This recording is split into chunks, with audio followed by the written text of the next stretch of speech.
This is Pat's Probe on the Ourlads Football Network as the New England Patriots are officially back in the playoff race. And even though they are 2 games back of 6 teams that are all 6-3, the Patriots are 3-0 versus those 6 teams. And we still have more than enough time to go for the Patriots to make a run. Evan, how's everything going? Everything's going well. It's good to be talking to you after a couple of wins. That's not been a regular occurrence for us this year. And like you said, I'm writing about it today, and I'm sure we'll talk about it a lot. There's a formula now that you're starting to see the chess pieces on Bill Belichick's board fit together, in a way that actually looks like a playoff team, I would say, for the first time, maybe all the way since week one, or maybe all year, where this team actually looks like a complete football team on both sides of the ball. Yeah, Patriots helped me. What were they? They're about a 270 on the money line. They were my. They were the only upset pick of the week for me in the NFL, and they played the game exactly the way that you knew that they had to play against this team that was struggling a little bit offensively. They just came right out, and it was so important when they got down 7-0 to come right back, run the football down their guts. Now, look, not having Calais Campbell was big, but the Patriots took advantage of it. Brandon Williams went down. Patriots took advantage of it. And more importantly, even though the Patriots ran the football and we knew they could, even against one of the best run defenses in the league, again, minus Calais Campbell, fact is, it was all about Cam Newton. And it's been all about Cam Newton. This Patriot team cannot win unless Cam Newton plays like even just an average quarterback. That's all he has to do. Just be an average, good quarterback. And he's been kind of playing a little bit over average the last couple of games. And when he does that, they have a really good chance to win because they have a really good defense. And now they've got a young group of talented defenders that are finally starting to get healthy, seeing playing time, getting more experience, and confidence comes, and they could be a real dangerous team. Yeah, that's a great summation of it. I think Cam Newton has really benefited from the emergence of Jacoby Myers, who is just really the Patriots are a team that obviously runs the football first offensively. They've been one of the biggest, run heavy teams in the entire league all year long, ranking first in things like early down rushing, first and second down rushing, and just rushing percentage overall. But I think what we're seeing now is that the effect of their ability to run the football is paying dividends in the passing game because teams are putting 7, 8, 9 guys in the box at times. They're forgoing deep safeties to have those guys creep down and run support. And what it's doing is it's allowing for one-on-one matchups on the outside. And in the beginning part of the season, the Patriots didn't really have a mix of receivers outside of Julian Edelman that was consistently winning one-on-one matchups. And then when Edelman went down, it just kind of made those problems even worse. But now Myers has sort of come into his own and blossomed into this really productive possession receiver. So when teams go ahead and they put 9 guys, towards the line of scrimmage focused on the running on a running play, and the Patriots run play action, which they're doing 40% of the time, which leads the entire league. So you got those 9 guys walking down into the box. They hit you with play action. Now you got Myers one-on-one with Marcus Peters with a whole boatload of space because there is no safety help towards the middle of the field, and they're able to pick up yards that way. So right now, over the last 3 games, going back to that Buffalo game, the Patriots are currently 4th in EPA per play offensively. Cam Newton is leading the league in completion percentage over expected in the last 2 weeks. They are a much better offense right now. Their efficiency is through the roof, both passing the ball and running the football. And I think a lot of that has to do with Josh McDaniels realizing, hey, first of all, Myers is a really good receiver that they can lead on. And second of all, if all these teams are just going to keep selling out to stop Damian Harris in the run, then we better have some sort of answer in the passing game. So I'm really fascinated to see with Myers' emergence, how teams go about defending the Patriots moving forward, because leaving Myers one-on-one on an island for the Jets and then again for Baltimore has been really ineffective. So I'm curious to see what happens, because the Patriots can still run the ball pretty well against those heavy boxes, well enough that they don't need to go completely away from the running game. Then you start to sprinkle in those downfield shots off play action, and all of a sudden the offense looks like a real operation. And what's really also important is that not only because the Patriots are 3-0 versus those 6 teams, but also they could very well have been able to, maybe they should have beaten Buffalo. I mean, that was there for the taking, which really begs the question when you take a look at the entire playoff picture of the AFC. If the Patriots find a way to get in, there's only maybe, I don't know, I guess there would be one team that you'd have to wonder whether or not do they match up well with, because even though the Chiefs are defending Super Bowl champions, and you would just automatically think, and maybe they would be the team that you'd want to avoid the most. We talked about it before that the Patriots can match up with them, and they didn't have Cam Newton the first time. But that team is Pittsburgh. We just don't know. Right. What do you think? Do the Patriots? What's as far as the remaining 7 games? Also, who is there anybody else on the schedule besides Miami and Buffalo that the Patriots are going to be playing that will also be in playoff contention? Well, I think the Cardinals can be a sneaky team for the Patriots to go up against, just because, I mean, they did really well against Lamar this week. So maybe this sort of narrative, or this trend, I should say, kind of goes out the door. But in similar way with Houston this week, they have had trouble in the past handling mobile quarterbacks. Now, against the Ravens, what they did was they put Duggar and Adrian Phillips and a bunch of defensive backs on the field, and then were able to hold up against the run with speed and just kind of physicality out of that group. I think that was the biggest thing for their defense, was just early down defense, first and second down. We talked about this last week, Greg, that they were the worst first and second down defense in the entire NFL through the first 9 weeks of the season. Well, in week 10, they were able to set the edge. They were able to stop the run, and they forced Baltimore to throw the football and throw from behind later on in the game. And all of a sudden, the defense, the parts start to fit a little bit better, right? The puzzle pieces start to fit, where Winovich is playing a bigger role, Duggar is playing a bigger role, Josh Uche is finally making plays and getting on the field. So is there a team that I look at on the rest of their schedule that I say, okay, that's a bad matchup for New England? Honestly, not really. I think the Dolphins are going to be a really tough team to play. That's a team that definitely knows them very, very well. It's in Miami, which has sort of been a house of horrors for Bill Belichick. And now with Tua at quarterback, with the familiarity the Miami defense has against the Patriots offense, although it's a very different Patriots offense, I think that that's going to be a tough game. The Buffalo game is obviously on Monday Night Football in Week 16, is going to be extremely difficult. But looking at the schedule, it's very juicy, right? There's a chance the Patriots could rattle off. They got 7 games left. They could be 5-2 in the last 7, or 6-1 in the last 7, and then all of a sudden they got up at 9-10 wins, and we're talking about the playoffs. So it's crazy. A few weeks ago against San Francisco in particular, I don't think any of us thought that we are going to be here, but the improvements that they've gotten on first and second down defensively, the offense is now looking like a completely different group than what it was against the Niners or against Denver. And Cam has really seemed to put that COVID diagnosis behind him and play better football. Overall, I think that this is a team that nobody wants to play. And I know that that's so cliche to say that, but I truly feel like Bill Belichick talks about all the time that you want to peak after Thanksgiving, right? Real football doesn't start until after Thanksgiving, and this Patriots team's trajectory is heading towards that peak being in December, which is exactly what Bill Belichick wants. Yeah, I think, and what you said as far as nobody wants to pop, no, let's be honest, where the Patriots are coming from this year, you're gonna look at a team like Buffalo or Pittsburgh or Kansas City, and they're going to be fighting for best records and all that stuff so they could play the easier teams earlier. But it might be their first round matchup could be Patriots, and that's where that comes in. Who wants to play the Patriots out of those top teams? Nobody's going to want to play New England in their first playoff matchup if this is the way New England's going to play, which if they get into the playoffs, that's how good they're going to have to play.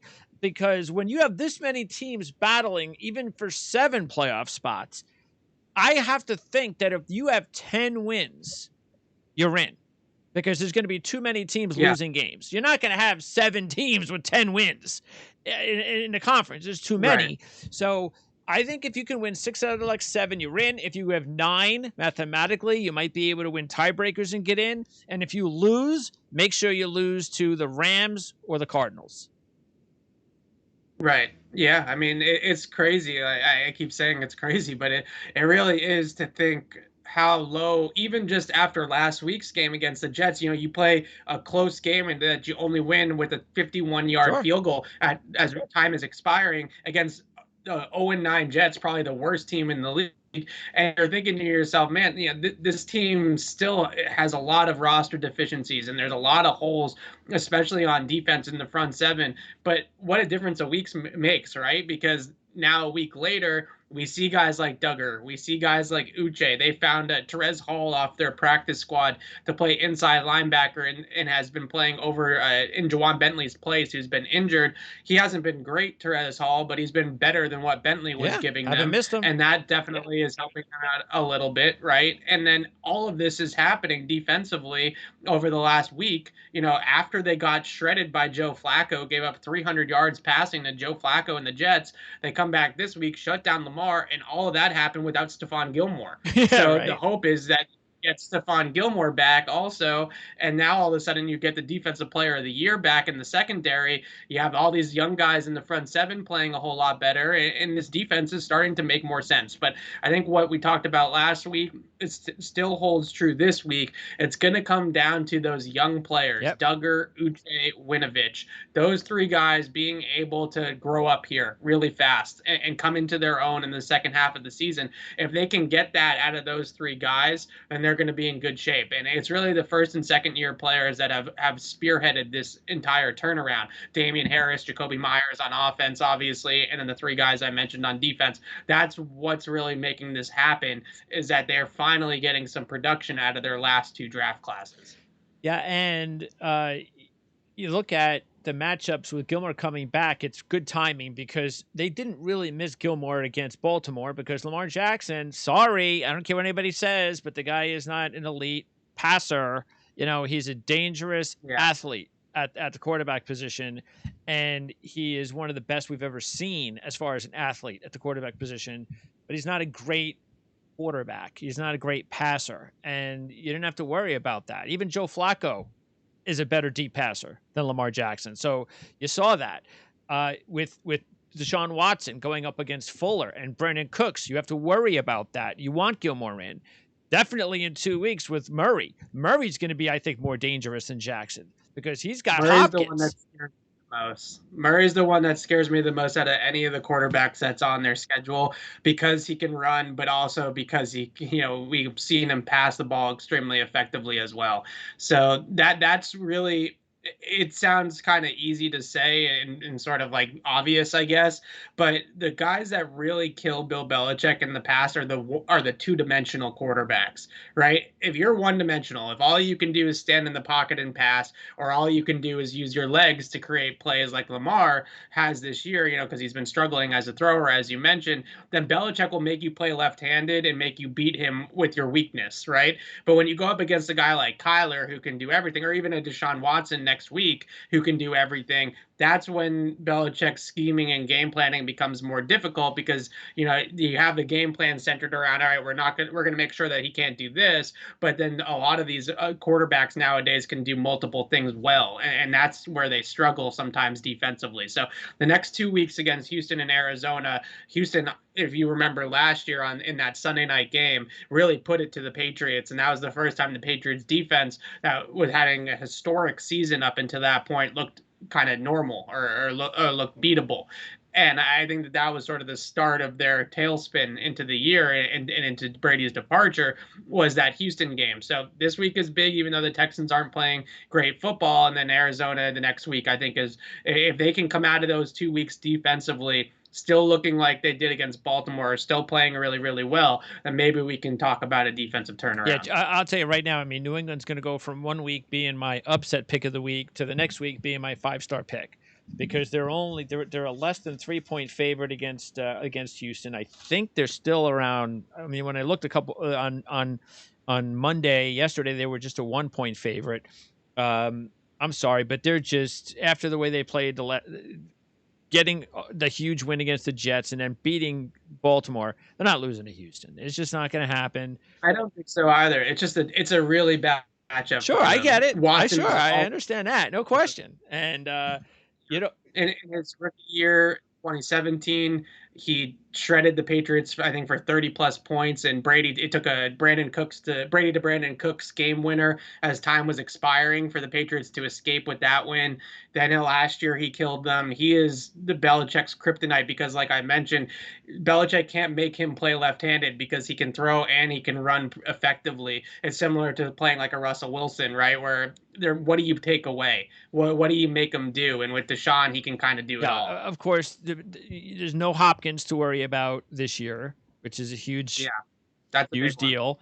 And that's why I said if Gilmore can play, then you put Gilmore and Yeah, Fuller, and he's been basically used as their deep guy. He's used as I mean, he's yeah, he's getting most of the targets. Cooks unusually is being used a little bit differently with Houston. I'm not sure why. He's not that old. I know he's getting older, but he hasn't seemed to lose much speed with New Orleans. He's a guy that can hit you deep. They're not using him that way in his Houston offense. They're basically using him more sort of like a slot guy. He's running a lot of short routes. But look, we know it's not easy when you go up against Deshaun Watson. So I completely get that. Just because I say it's a 5-star pick for me doesn't mean I think it's easy. It's just a matter of me saying, after as good as New England looked on Sunday night, I find it hard to believe that they come back the next week and lose to a Houston team that has lost all 6 games this season as a dog, which basically means when they step up in competition, they can't win games. And yeah, yeah. Romeo Cornell, the old Bill Belichick disciple, is on the sidelines too. Yeah, it's on paper, it definitely lines up better for the Patriots. I just have watched Deshaun Watson run circles around its defense enough times to know that this is going to be a legitimate Sure. game. But like I said about the Baltimore game, I think the difference for the Patriots was their play on the edge of their defense. Winovich, Kyle Duggar, John Simon, some of the other defensive backs like Adrian Phillips and Jonathan Jones were sprinkled in there as well. Their ability to set the edge against Baltimore, who's a very heavy outside running team. I mentioned that stat last week that the Patriots were giving up the most yards in the league to outside zone schemes. Like the 49ers ran it a bunch against them. Buffalo ran it against them. The Jets even ran it against them with Mekhi Becton healthy in that first quarter pretty effectively. Outside zone, just getting off tackle, right? And the Patriots were giving up 5.7 yards per rush against outside zone. It was the most in the league. Against Baltimore, they only gave up 4.1 yards per rush against outside zone because they were getting significantly better edge play. And when you get better edge play, then it helps the interior guys because it keeps them single blocked and keeps guys off of them. And they can just run right down the line of scrimmage and be able to stop those runs. And that's exactly what happened. So Winovich and Duggar are massive pieces to this puzzle for the Patriots. Winnow also played a little bit more off the line of scrimmage in the game against Baltimore, which is something that we haven't really seen him do too much, but it's a great way for Belichick to get him on the field on first down. He's only about 250 pounds, 245 pounds. So he's not the biggest guy in the world to be setting the edge all the time against some of these powerful run first teams.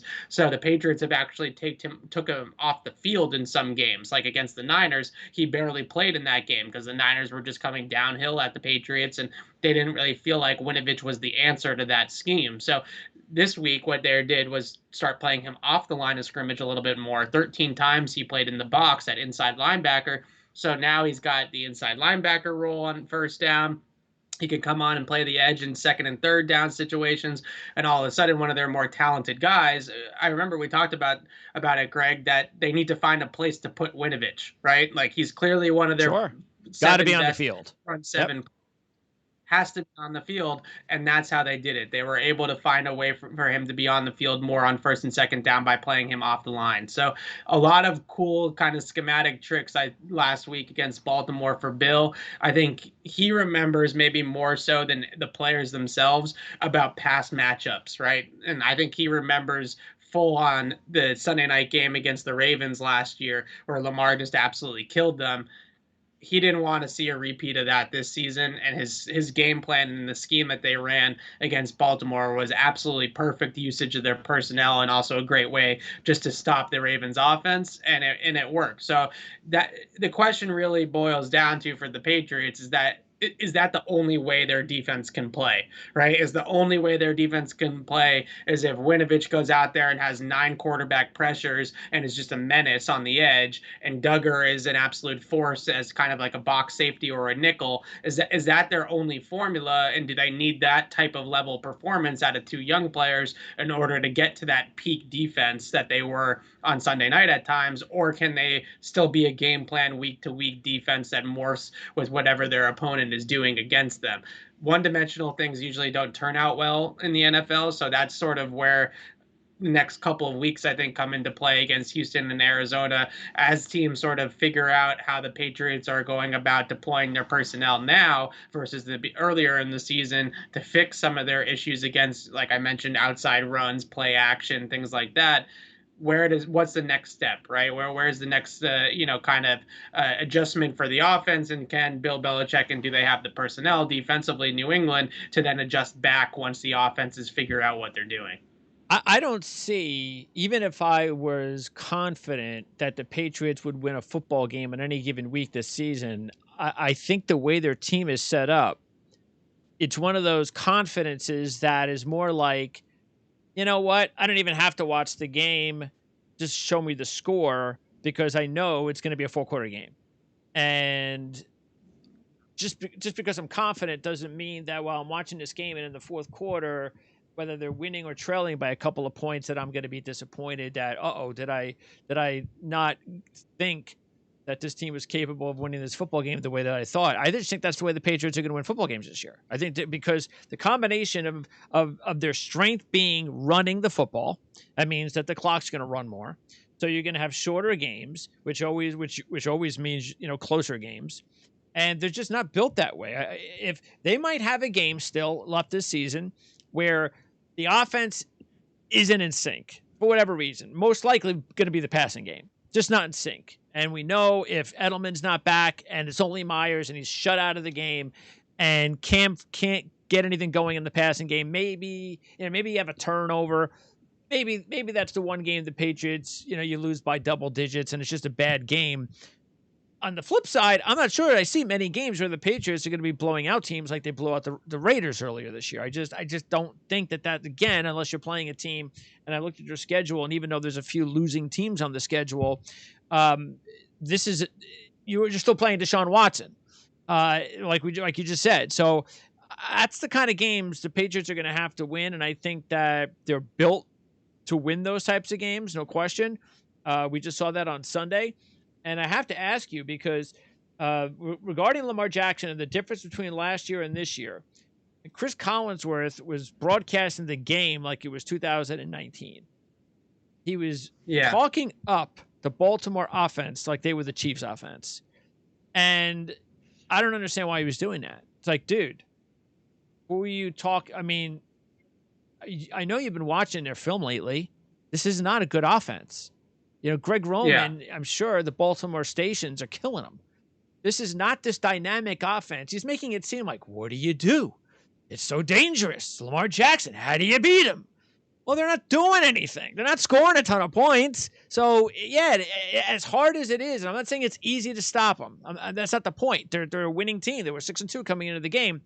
But the offense, while Lamar Jackson is dynamic and can still have a great game here or there, it's not leading their team. It's really their defense. Their defense, once again, is having an outstanding season. And that is where I think the Patriots impressed me more than anything, rushing for 173 yards. Again, Campbell out, but doesn't matter. It's still a really good defense. And the fact that they were able to control the line of scrimmage on offense was really impressive. Yeah, the Patriots offensive line is I think for my money the best in football right now, especially as a run blocking unit. They basically have two guards on the right side and Michael Onwenu and Shaq Mason who are just bulldozers, and then Joe Tooney and Isaiah Wynn are not too shabby themselves, and Andrews obviously at center kind of puts the whole thing together, and he's kind of the glue and the leader of the group as an offensive captain. And they were just moving Baltimore's line off the ball like at will at times in that game on Sunday night. And then what you add into that mix is that a great offensive line who doesn't allow much penetration and then does get movement and reset the line of scrimmage up the field. You put Damian Harris behind them, who is running exceptionally well. I mean, this guy has come in here and he has broken tackles, set up runs with his vision and his patience and his ability to manipulate second level defenders. And he has a little bit more burst and a little bit more wiggle than Sony Michel. And all of a sudden, they go from a really good rushing offense to like an elite rushing offense because Damian Harris is the one toting the rock instead of Sony. And he does It's such a not great mean to pick job on Sony when Michel. you see him run into the pile when nothing's there. He's still able to get 2, Yeah. 3, 4 yards when a normal running back would get nothing. Yeah, and I think the biggest reason why, not to take anything away from Harris, is that he's coming downhill at you, right? He's got this runway because there's not a lot of penetration on the line of scrimmage. So by the time he gets to that linebacker at the second level that he has to run through, he's already going full speed because he doesn't have anybody in front of him as resistance. So it's kind of a yin and a yang thing, right? They're kind of working in tandem, obviously. But the little things that Damian Harris does, there's a couple of runs on Sunday night. One I put on Twitter where he kind of peeks into the B gap and then bounces it back into the A gap. And you see the linebacker, Patrick Queen, the Ravens rookie, had a really rough game. And you see him kind of move with him to the B gap, open up the A gap, and then Harris hits it right up the A gap for a 25-yard gain. And then there are also little things like, he gets into the open field, and instead of going down at first contact or instead of, the safety coming down and tackling him, he's able to actually run through those angles because he has a little bit more burst and acceleration in the open field. So those types of things are taking this running game from one level to the next because he's getting what is blocked initially and then adding his own flavor onto it from there, and that's really adding a whole lot to it. And Baltimore, they were in a position where they were getting so gashed by the run. I mentioned earlier that they started taking their deep safety and putting him closer to the line of scrimmage and run support, and now you have one-on-one matchups across the board for the Patriots pass catchers. And yeah, they don't have Randy Moss and Wes Welker, and they don't have Gronk out there anymore. That's true, but they have enough with Jakobi Meyers going right now, and also actually, the running backs in the passing game too, getting them out of the backfield and up the field, that they have some guys with White and Burkhead and with Meyers that can win those one-on-one matchups. So if you play without help in the middle of the field, there's no deep safety, there's no split safety coverage. It's just zero or single high or whatever it ends up being. If you do that over and over again, well, they do have a couple of guys now, specifically Meyers, who can win that one-on-one matchup. And that's where the Patriots have been able to burn teams with the passing game. We saw it against the Jets when Meyers had 169 yards, and then he made a couple of big plays against Baltimore as well. So it starts with the running game. That's the foundation. That's their consistent chain mover, right? That's the way they're getting down the field. But then what McDaniels is doing is he's saying, all right, we're going to run the ball 40 times. We're going to be super efficient with it because of Harris and because of the blocking. And then when we do drop back to pass, Cam's going to throw off of play action most of the time. And now all of a sudden you're got 9 guys in the box that are reacting to play action. You have enough weapons on the outside to make teams respect it. And there seems to be a sort of an issue. So what's the answer? If you're a defense, you start putting safeties back, you start putting a post safety 15 yards off the ball, or you start putting a double teaming Jakobi Meyers or bracketing Jakobi Meyers. Well, if you start doing that, now the Patriots are going to be running against 7-man boxes. No. And is that what you want to do? You got to stop the run. So that's you got to stop the run to beat the Patriots. Right. That's it. And if they beat you, then they beat you. That's how if they beat you on play action, they beat you on play action. That's it. There's no way that you sacrifice your run defense against the Patriots because you're worried too much about their passing game. That's not going to happen. Right. So that's ultimately what is going to Yeah. happen is that Myers is going to continue to get on an island with Yep. cornerbacks and man coverage.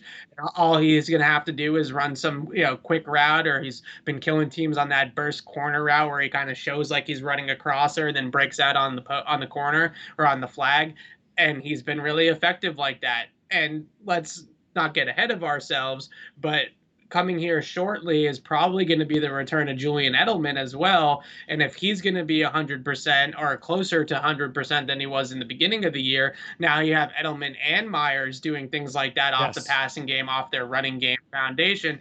And it becomes an offense that all of a sudden looks like a unit that can be effective and can scare teams. I think the stat that really stands out to me with the Patriots offense is the beginning part of the season, teams are playing either zero coverage or single high post safety coverages against them almost 80% of the time. They were doing it all the time. They were crimping those safeties up. They were blitzing safeties, run blitzing safeties to stop the run.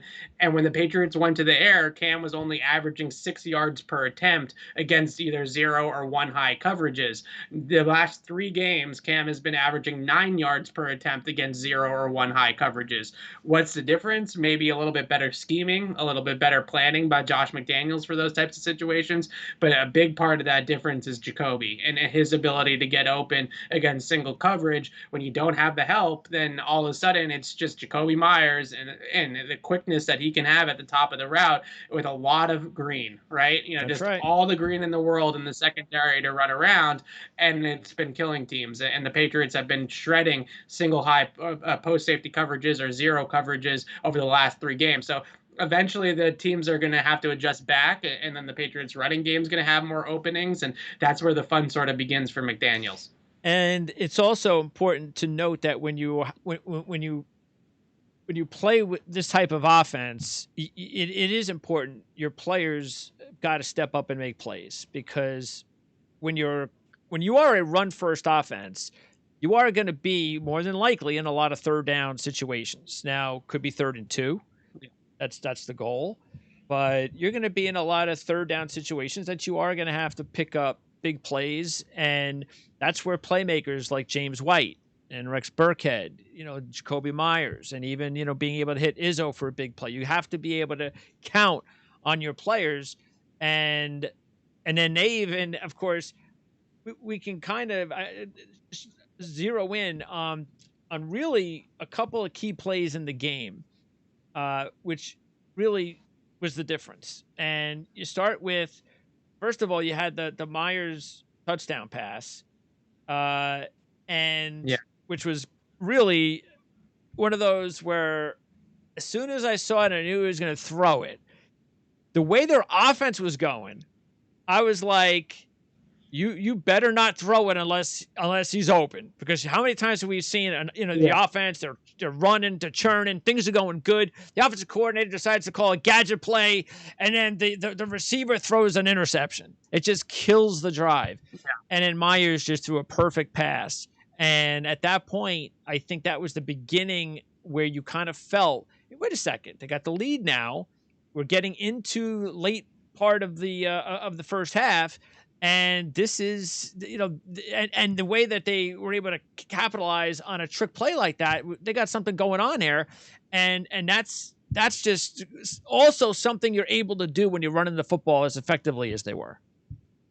Yeah, and you watch the sort of bird's eye all 22 view of that trick play with Myers, the safety in the middle of the field, just the double pass element of it just held the safety in the middle of the field just long enough that he wasn't going to be a factor on the pass back to Burkhead.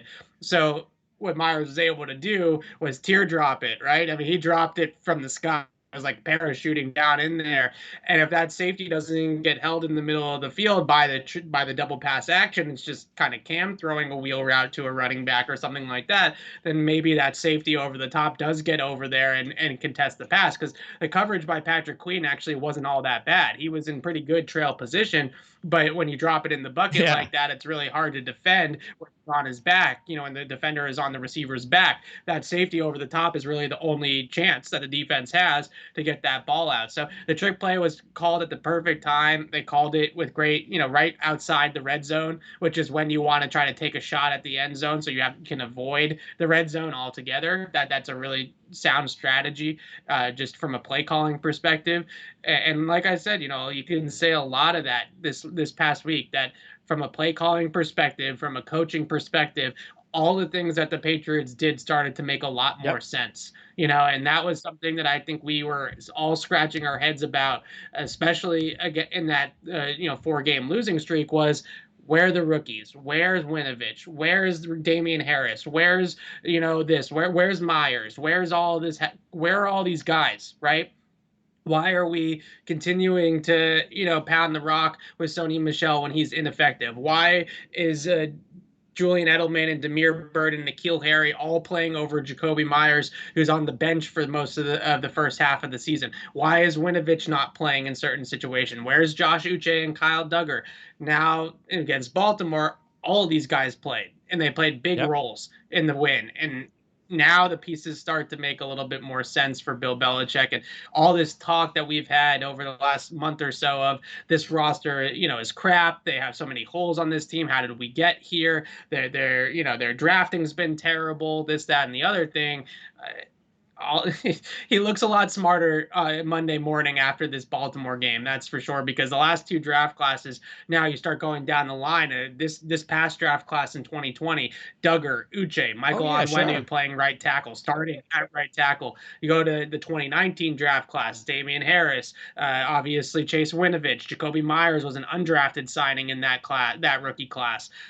Every draft, if you're a personnel guy, you're hoping to get 3 good players out of a draft. The last 2 drafts, we're starting to see maybe it's even more than 3 good players. They might even have 4 or 5 good players out of some of these classes. So what a difference a week makes, because the whole narrative in Boston for an entire month really was that Bill Belichick's lost his fastball. He doesn't know how to draft anymore. Yeah. The roster is in shambles. There's no Bill, the GM, should be fired. That was a true statement by a lot of people over the last month or so, especially during that Spoiled. 4-game losing streak. Yeah, now all of a sudden, Bill doesn't look so dumb anymore, right? I mean, he looks like a much smarter GM on Tuesday morning or Tuesday afternoon taping this than he did a Yeah, week yeah, ago, or uh-huh. especially a couple more Oh weeks ago. yeah. Well, look, even after the touchdown pass, and you had to feel pretty confident after that. Hey, okay, then there's the missed extra point. All right, I guess that's not what you want to see, but I did not like, nor do I usually. I for whatever reason, when teams do what the Patriots did at the end of that first half, when they call timeout and all right, we want to get the ball back, that kind of thing, it just seems like at least 50% of the time, if not more, backfires. And when the Patriots Yeah, call timeout, especially when you're the dog, now I can understand in certain circumstances, but when you are the dog of the game and you got a dangerous offense over there and you have the lead, they're willing to go to halftime with you having the lead. Well, then go to halftime with you taking the lead. Why are you trying to get another 3 points out of it? He just missed an extra point. The weather's terrible. I mean, the chances of you hooking up for a field goal late with that much time left is pretty small. What you're only going to do is give them a shot because they have Justin Tucker. So sure enough, they call timeout, and what do the Ravens do? They move the ball down, and now they got the ball at about the 40 with more than enough time to hit a couple of plays to get in Tucker's field goal range. And Jackson decides to go for it. And JC Jackson makes him pay with another JC Jackson interception. And that's those 2 plays at the end of the half, the Myers play and the JC Jackson interception, going into halftime with those 2 big plays, really made you believe the Patriots can win it. And sure enough, that's exactly the way they looked when they marched down the field early in the second half, of course. But that was just those were just 2 huge plays. yeah. So Belichick talks a lot about the middle 8, which is the last 8 minutes of the second quarter and the first 8 minutes of the third quarter.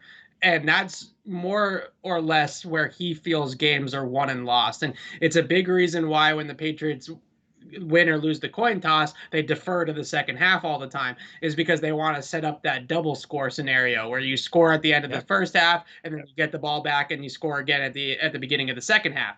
So what the Patriots did was they scored on that big 10-play drive right before halftime, and then J.C. Jackson gets the pick on Lamar, and that was a big part of the game too. Was J.C. Jackson and Jason McCourty shutting down the outside receivers Boykin and Hollywood Brown without much help, because all the help was packed into the middle of Yep. the field to cover the stuff in the middle. They didn't have a ton of help on the outside, and they were able to shut down the receivers one-on-one, no problem. So then you have that, and you get that interception towards the beginning, the end of the half of the first half. You come out in the second half, and the Patriots have their fastest scoring drive of the year. They go 4 plays, 75 yards in like a minute, where they go 16, 25, 26 touchdown.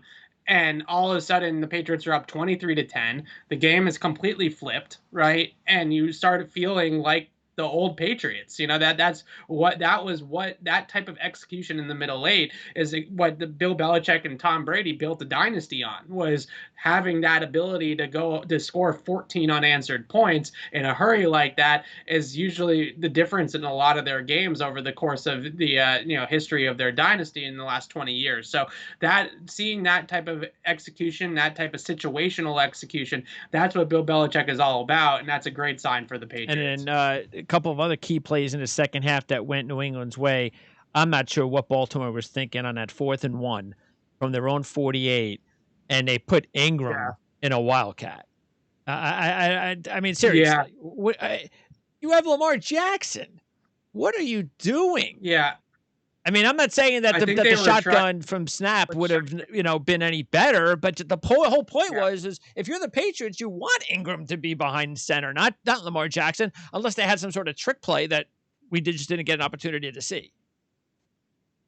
Yeah, I think it was a run up the middle, because the Patriots have been killing them outside, the formation, stopping the runs on the perimeter. So I think they wanted to go, up the middle there, and it kind of cost them there. So that was, and then the pouring rain was really advantageous for the Patriots as well.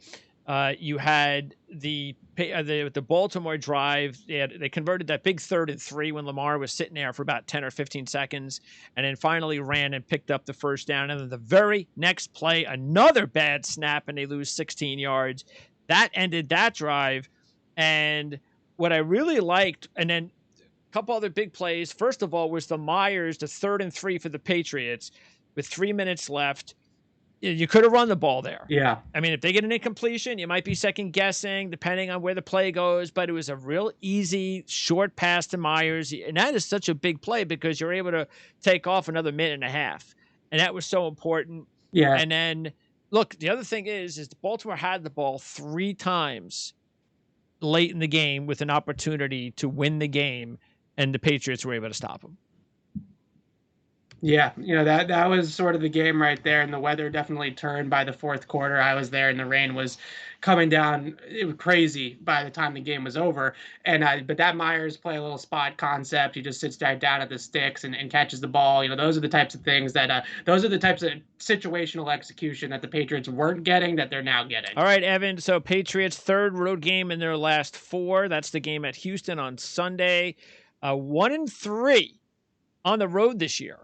So, and that was their last second win against the Jets. So the Patriots, and again, it's not that the crowd isn't affecting it, but for whatever reason, the Patriots have not played well on the road.